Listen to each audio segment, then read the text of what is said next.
এই রাষ্ট্রপতি তিনি পদত্যাগপত্র জমা দেওয়ার পরে তার বিরুদ্ধে আন্তর্জাতিক অপরাধ ট্রাইব্যুনালে মামলা হয়েছে।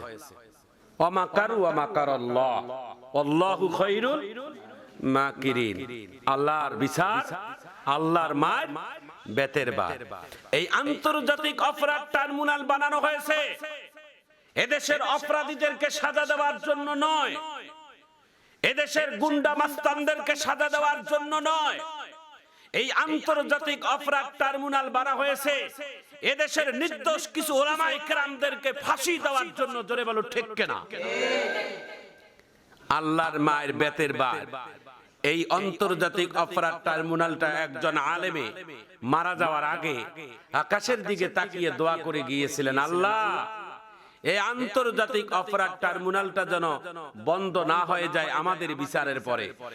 এই আন্তর্জাতিক অপরাধ ট্রাইব্যুনালটা যেন চালু থাকে, আমাদের পরে হয়তো অন্য কোন সরকার পরিবর্তন হলে যারা অপরাধী করবে এই আদালতে যেন তাদের বিচার হয়।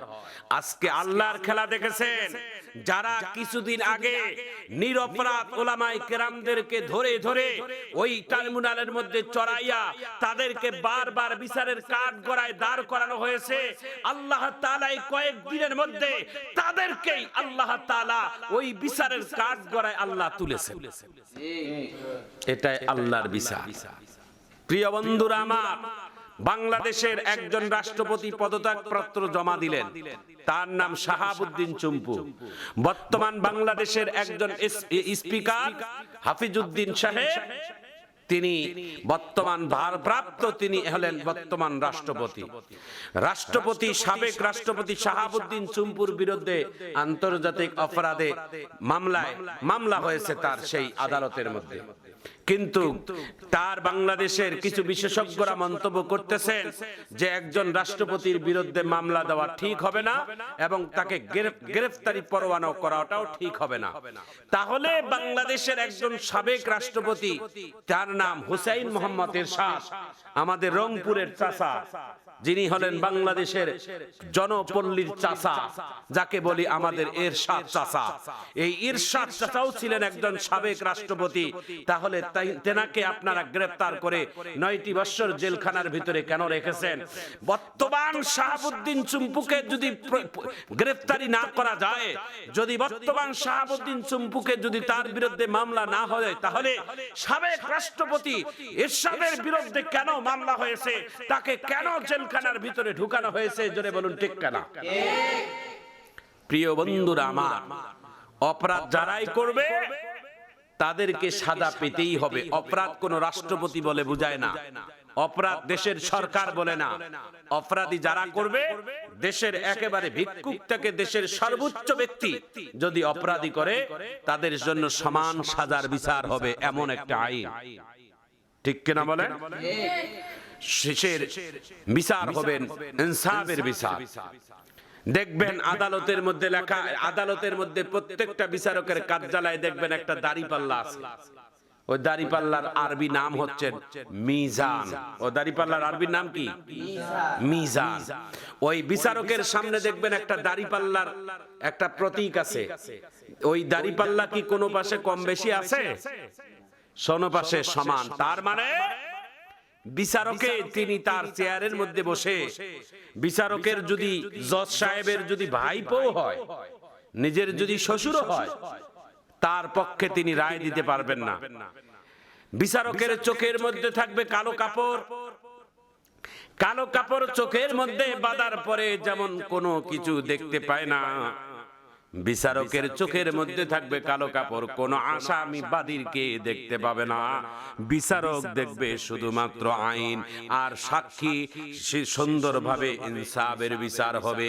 আমার ভাইয়েরা, আমার বন্ধুরা আমার, ইনসাফের বিচার করেছেন আজ থেকে 1450 বছর আগে আমাদের প্রিয় নবী, নাম হচ্ছেন মুহাম্মদ সাল্লাল্লাহু আলাইহি ওয়াসাল্লাম।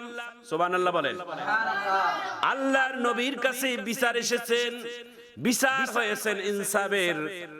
একজন মুসলিম আর একজন অমুসলিমের সমস্যা লেগেছে, দুইজনে বিচার নিয়ে এসেছেন আল্লাহর নবীর কাছে। আল্লাহর নবীর দুইজনের কথা শোনার পরে বিবেচনা করে দেখেন, অপরাধ হয়েছে মুসলমানের, যিনি অমুসলিম তার কোনো অপরাধ নাই। আল্লাহর নবী রায় দিয়েছেন অমুসলিমের পক্ষে, আর বিরুদ্ধে চলে গেছেন মুসলিমের পক্ষে। আমার ভাইজান, আমার বন্ধুগণ, আল্লাহর নবীর ইনসাফের বিচার অমুসলিম বলে যে বিচার হবে না এমনটা নয়। যারা কালেমা পড়েছে তাদের বিচার হবে না, আর যারা পড়েন নাই তাদের বিচার হবে। আমার নবীর এমনটাই ছিল না। আল্লাহর নবীর বিচার ছিলেন ইনসাফের বিচার। রাহমাতুল লিল আলামিন বিশ্ব নবী একজন অমুসলিম একজন মুসলমানের বিচার অমুসলিমের পক্ষে রায় চলে গেল। মুসলমান লোকটা একটু ক্ষিপ্ত হয়ে হযরত আবু বকরের কাছে বিচার নিয়ে গেলেন। হযরত আবু বকর বিচারের রায় দেখে থমকে গেলেন। যেখানে বিশ্ব নবী বিচারের রায় দিয়েছেন, এখানে আমি আবু বকর বিচার করতে পারবো না, আপনি পারলে অন্য আদালত খোঁজেন। মুসলমান লোকটি চলে গেলেন খাত্তাবের ছেলে উমারের কাছে। উমর তো গরম মেজাজের সাহাবী। নবী বলেন, আমার যত সাহাবী আছে সব থেকে গরম মেজাজের সাহাবী হলো দুইজন। একজনের নাম হযরতে উমার, আর একজনের নাম হযরতে আলী। আর দুইজন হচ্ছেন নরম মেজাজের, একজনের নাম হচ্ছেন হযরতে আবু বকর, আর একজনের নাম হচ্ছে হযরতে উসমান। গরম নরম ইসলামের মধ্যে দুইটাই দরকার। সুবহানাল্লাহ বলেন। ইসলামের মধ্যে কখনো শীতল কখনো গরম, দুইটাই লাগবে। শুধুমাত্র নরম দিয়ে চলবে না, কিছু গরমও লাগে। কথা বলেন ঠিক কিনা? হযরতে মুহাম্মদ সাল্লাল্লাহু আলাইহি ওয়াসাল্লামের সাহাবী হযরতে উমরের কাছে বিচার গেলেন। বিচারের আরজি দেখে হযরতে উমর চোখগুলো লাল হয়ে গেল, শরীরের পশম খাড়া হয়ে গেল। হযরত উমর ডাক দিয়ে বলেন, আপনি আমার আগে কার কাছে বিচার নিতে গেছেন? কয় রাহমাতুল লিল আলামিনের কাছে। কয় তিনি যে রায় দিয়েছেন এই রায় কি আপনার পছন্দ হয় নাই? কয় না, আমার পছন্দ হয় নাই। আপনি খাত্তাবের ছেলে উমর, আপনি ইনসাফের বিচার করেন, এই জন্য আপনার কাছে এসেছি। হযরত উমর বলেন, তাহলে একটু বসেন, আমি আপনার জন্য একটু আপ্যায়ন করি, তারপরে বিচারের রায় দেই। হযরত উমর ঘরের ভিতরে ঢুকলেন। যেই তরবারি দিয়ে ইহুদি নাসারাদেরকে গর্দান শিরশ্ছেদ করে, ওই ধারালো তরবারি নিয়ে এসে হযরত উমর সঙ্গে সেই লোকটার গর্দানটা জমিনের মধ্যে ফেলাইয়া দিলেন, আলাদা করে দিলেন। তিনি ওই গর্দানটার মধ্যে আবার তিনি রাগের মাথায় তরবারি দিয়ে আঘাত করে আর বলে, আমার নবীর বিচারের রায় যারা মানে না, আমার নবীর বিচারের রায় যে মানে না, আমি উমরের বিচার তার গর্দানটা আলাদা করে দেওয়া। কারণ আমি উমর, আমি নবী ছাড়া আর কাউকে চিনি না। জোরে কোন সুবহানাল্লাহ।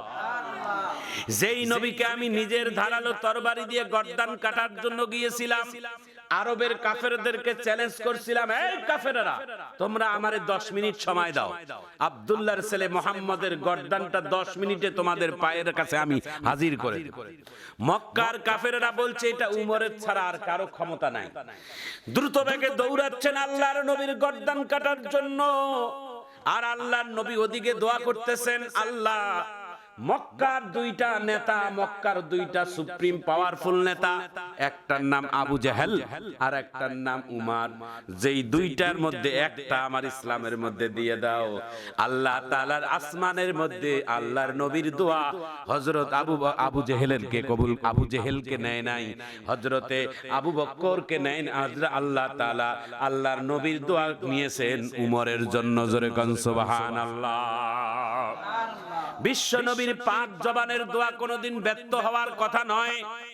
উমর চলছেন আল্লাহর নবীর গর্দান কাটার জন্য, আর এদিকে আল্লাহ তাআলার নবী দোয়া করতেছেন উমরের হেদায়েতের জন্য। সুবহানাল্লাহ বলেন।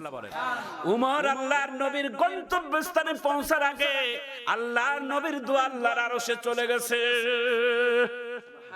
বিশ্ব নবীর চেহারার সামনে দাঁড়িয়ে যখন তরবারি উঠাইছে, আসমান থেকে আল্লাহ তাআলা উমরের দিলের মধ্যে একটা রহমত সৃষ্টি করে দিয়েছে। নবীজির চেহারা তো জীবনে আরো কতবার দেখছে, তবে আজকে নবীজিকে হত্যা করার জন্য যাইয়া নবীর চেহারার দিকে এক নজর তাকাইয়া তার দিলটার মধ্যে আল্লাহ তাআলা রহমত ঢুকাই দিয়েছে। চোখের পানি দরদর করে পড়তেছে। উমরের যেই হাত দিয়ে তরবারি নবীর গদ্দানে মারবে সেই হাত কাঁপতেছে। উল্টা দিকে তরবারিটা ফেলাই দিয়ে নবীর কদমের মধ্যে পড়ে যায়, বলে, ওগো আব্দুল্লাহর ছেলে মুহাম্মদ, মক্কার কাফেরদেরকে বসাই রাখছি, আপনার গর্দানটা নিয়ে যাব, মোটা অঙ্কের বোনাস পাবো, টাকা নেব, অনেক ক্ষমতার মালিক হয়ে যাব আমি। কিন্তু কেন যেন আপনার চেহারাটা দেখার পর আমার কেন যেন মায়া লেগে গেল, আমার আর কিছুই ভালো লাগে না। আপনি জলদি করে আপনার মালাটা বাহির করে আমার গলায় পরাই দেন। এই মালাটার নাম হচ্ছেন আশহাদু আল্লা ইলাহা ইল্লাল্লাহু ওয়া আশহাদু আন্না